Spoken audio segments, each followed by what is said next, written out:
오늘은 3차 고려거란 전쟁에서 혜성처럼 나타나 강감찬을 도와 정말 엄청난 맹활약을 해내어 전쟁의 종지부를 찍은 김종현 장군에 대해 알아볼까 합니다. 잠깐 구독 부탁드리겠습니다. 흔히 귀주대첩이 있었던 제3차 여유 전쟁을 요나라의 기병과 고려보병의 싸움으로 생각하시는 분들이 많으신데요. 물론 고려군은 주로 보병 위주로 편제되어 있었겠지만 중기갑 기병 부대도 존재했는데 당시 고려군의 총사령관인 강감찬은 기병 부대를 적극 활용하여 요나라 군을 요격해 큰 피해를 주기도 했습니다. 대표적으로는 수공으로 적들을 혼란에 빠뜨린 뒤 1만 2천 명의 기병 부대로 요나라 군을 공격해 큰 피해를 준 흥화진 전투가 있습니다. 마지막 귀주 평원에서의 대규모 전투에서 고려의 기병 부대가 전투의 승패를 결정지었는데요. 이때 그 기병 부대를 이끈 지휘관은 바로 김종현이었습니다. 김종현에 대한 기록이 적어 그의 출신에 대해 알긴 어렵습니다. 기록에 그의 이름이 처음 등장하는 시기는 1011년인데 고려사의 기록에 따르면 1011년 4월 현종이 김종현을 감찰어사로 임명했다고 합니다. 감찰어사는 관리들의 비리를 감찰하는 기구인 사헌부의 육품 관직이었습니다. 즉 김종현은 문신이었던 것이죠. 이후 그에 대한 기록은 전혀 보이지 않다가 제3차 여유전쟁 벌어지던 시기인 1019년에 이르러서야 다시 등장하게 되는데요. 1018년 12월 요나라 명장 소배합이 정예 기병 10만을 거느리고 고려를 침략하면서 제3차 여유전쟁이 발발했습니다.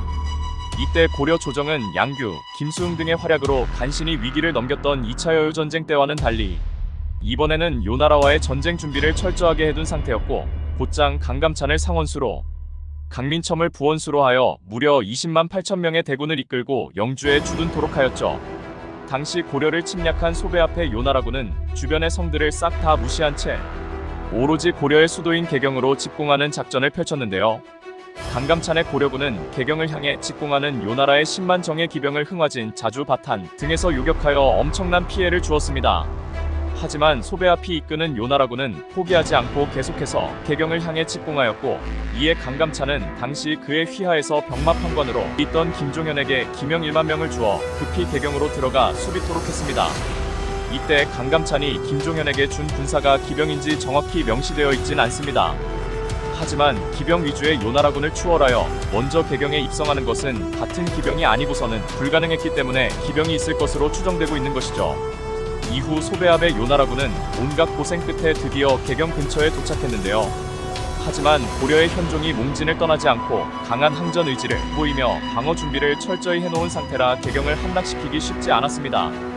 게다가 요나라군은 개경으로 집공하는 작전을 펼쳤기에 보급을 현지에서 약탈하는 방식으로 해야만 했는데 이때 고려의 청야 전술로 인해 곡식 한 톨도 찾아볼 수가 없었죠.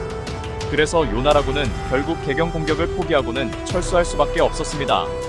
이후 북상하던 요나라군이 귀주의 평원에 이르자 그곳에서 요나라군을 기다리고 있었던 강감찬의 고려군과 마주치면서 마침내 양측 간의 대규모 전투가 벌어지게 됩니다. 이 전투가 우리나라 3대 대첩 중 하나인 귀주대첩입니다. 요나라는 고려군에 이미 여러 번 요격을 당해 큰 피해를 입은 상태였음에도 대제국의 정예기병답게 여전히 전투력이 막강했습니다. 이로 인해 고려군이 수적 우위에 있었음에도 양측은 막상막하로 승패를 쉽게 결정짓지 못하고 있었는데요. 그러던 중 갑자기 김종현이 이끄는 기병 1만 명이 혜성같이 귀주 평원에 나타났습니다. 그리고 그가 이끄는 고려 기병들이 전장을 향해 맹렬히 돌격해 들어오자 전세는 곧장 고려군 측으로 기울기 시작했죠. 게다가 하늘도 도왔는지 갑자기 풍향이 북풍에서 남풍으로 바뀌며 소나기가 쏟아지기 시작했는데 당시 고려군이 남쪽에 거란군이 북쪽에 포진한 상태였기 때문에 고려군의 순풍이 거란군은 역풍이 돼버린 것입니다. 그렇게 거센 바람과 비는 고려군의 편이 되어 화살도 순풍을 타고 더 멀리 날아가 거란군의 뒤쪽까지 공격했고 비바람은 거란군의 시야까지 흐리게 만들었으며 이 기세를 탄 고려군은 더욱 가열차게 거란군을 공격했죠. 그렇게 김종현의 부대가 나타남과 동시에 비바람도 고려군에 유리하게 불기 시작하면서 팽팽하던 균형을 깨뜨려버렸고 완전 전투의 판세가 뒤집혀버리게 된 것입니다.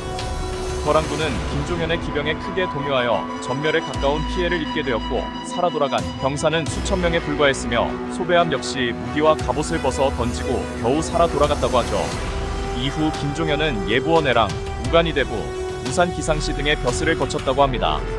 만약 김종현이 그때 나타나지 않았다면 설마 회전에서 이겼다 하더라도 고려군 역시 엄청난 피해를 입었을 텐데요. 우연이라고 해도 김종현이 보여준 맹활약은 정말 감탄을 금치 못할 것 같네요. 이렇듯 기나긴 여유전쟁은 혜성처럼 나타난 영웅 김종현 덕에 종지부를 찍게 되고 고려를 구하게 되니 또 다른 숨은 영웅이 아닐 수 없네요. 이상으로 김종현에 대해 알아보았습니다. 다음에는 더 좋은 영상으로 돌아오겠습니다. 구독, 좋아요 부탁드립니다.